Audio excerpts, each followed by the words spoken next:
biaya atau harga dan dikenakan untuk suatu layanan atau barang. Tarif dapat berupa biaya tetap atau biaya yang dihitung berdasarkan penggunaan. Yang pertama teman-teman ada biaya tetap. Biaya tetap merupakan biaya yang sama untuk setiap penggunaan, seperti tarif bulanan untuk langganan internet. Yang kedua ini tarif progresif. Biaya yang meningkat secara bertahap seiring. Yang kedua itu ada tarif progresif. Tarif progresif ini teman-teman, biaya yang meningkat secara bertahap seiring dengan peningkatan penggunaan, seperti tarif pajak penghasilan. Yang ketiga, tarif regresif. Tarif ini teman-teman, biaya yang menurun secara bertahap seiring dengan peningkatan penggunaan. Nah, seperti tarif diskon untuk pembelian dalam jumlah besar. Oke, baik teman-teman, yang kedua di sini saya akan menjelaskan tentang bea masuk. Bea masuk ini teman-teman tarif yang dikenakan kepada barang-barang yang diimpor ke dalam suatu negara. Nah, tujuan dari bea masuk ini teman-teman untuk melindungi industri dalam negeri dari persaingan barang-barang luar negeri yang mungkin lebih murah. Namun bea masuk ini juga memiliki fungsi lain yang tidak kalah penting. Yang pertama itu untuk mensejahterakan masyarakat, dan yang kedua untuk meminimalisir penggunaan barang-barang yang mungkin akan disalahgunakan suatu saat nanti. Nah, kemudian itu beberapa benda atau barang atau yang terbebas dari bea masuk ini, teman-teman. Yang pertama itu sarana pendidikan, kemudian kitab suci, kemudian itu makanan ringan dan minuman ringan, kemudian komponen kendaraan bermotor, dan juga alat-alat untuk menyandang disabilitas. Contoh dari tarif dan bea masuk. Pertama itu tarif impor. Dari salah satu contoh tarif impor teman-teman, jika sebuah negara menetapkan 10% untuk tarif impor dari sebuah mobil, jika sebelumnya harga mobil ini $10.000, maka yang harus dibayar adalah tarif impor yang harus dibayar adalah $1.000. Yang berikutnya teman-teman, saya akan membahas tentang contoh dari bea masuk.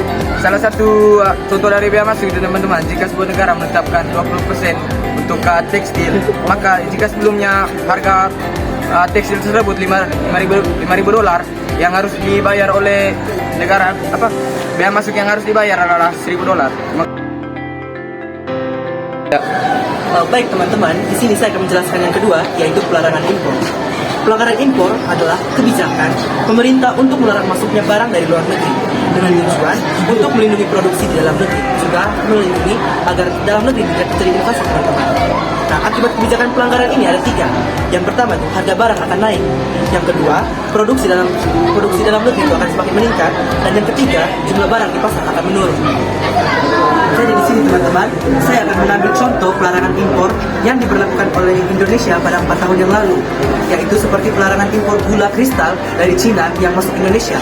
Di mana di sini kita lihat bahwa pemerintah menyelamatkan para pekerja dalam Indonesia, juga industri-industri yang bergerak dalam bidang pembuatan gula tersebut, sehingga produk-produk yang dihasilkan oleh perusahaan dalam negeri dan beredar dalam negeri tentunya akan mengurangi lajunya inflasi, sehingga perekonomian Indonesia itu akan semakin membaik.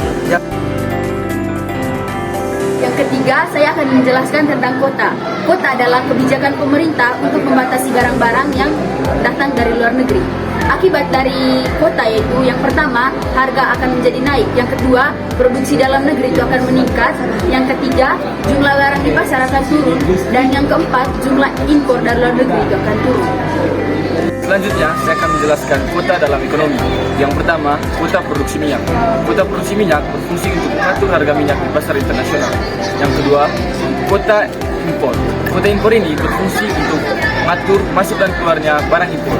Yang ketiga, kuota konsumsi listrik. Kuota konsumsi listrik ini berfungsi untuk mengatur jumlah listrik yang dapat digunakan oleh masyarakat dan menghemat energi.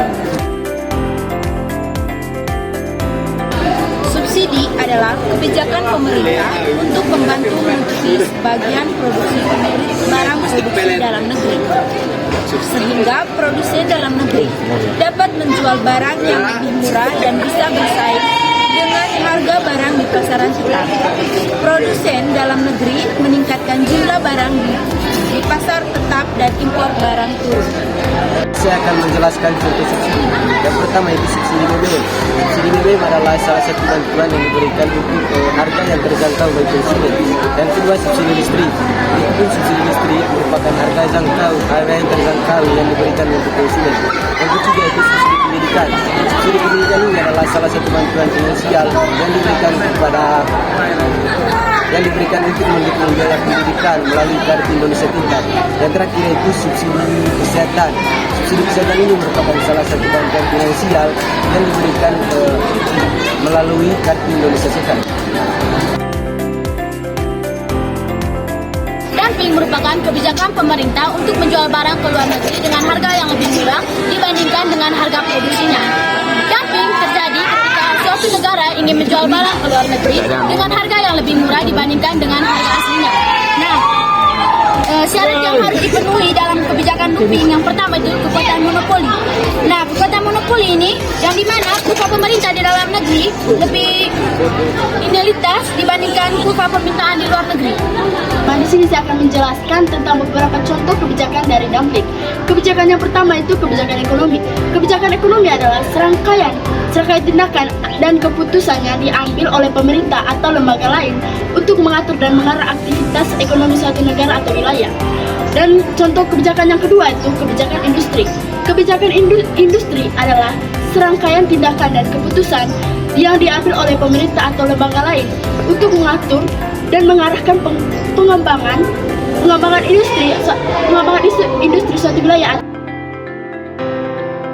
Baik, jadi kesimpulan dari pemataran materinya kami pada hari ini adalah bahwa semua kebijakan yang dilakukan oleh pemerintah untuk pembangunan ekonomi ini sangat berguna, terutama dalam membatasinya impor dan ekspor barang-barang dan juga pembatasannya produksi yang dilakukan oleh pemerintah. Salah satunya juga dengan pembatasannya pengelolaan yang dilakukan oleh masyarakat. Itu baik itu di bidang pertanian maupun di bidang industri dan juga pabrik-pabrik yang dapat mengelola dan melakukan peningkatan lebih jauh mengenai pengembangan ekonomi, secara khusus hasil barang dan jasa. Dan jasa itu juga sangat penting dalam kebijakan ekonomi. Itu juga bisa dibilang sebagai panduan atau orang yang melaksanakan kegiatan ekonomi secara aktif dan juga untuk membangun beberapa pencapaian untuk mencapai kesejahteraan masyarakat dan juga negara. Dan salah satu tujuan utama dari kebijakan ini adalah untuk seutuhnya adalah untuk melakukan perekonomian Indonesia ini supaya lebih meningkat dan juga untuk dapat melakukan kesejahteraan masyarakat supaya di Indonesia ini tidak dapat terjadi lagi seperti kemiskinan ataupun kekurangan barang dan jasa hasil produksi di tanah kita Indonesia ini.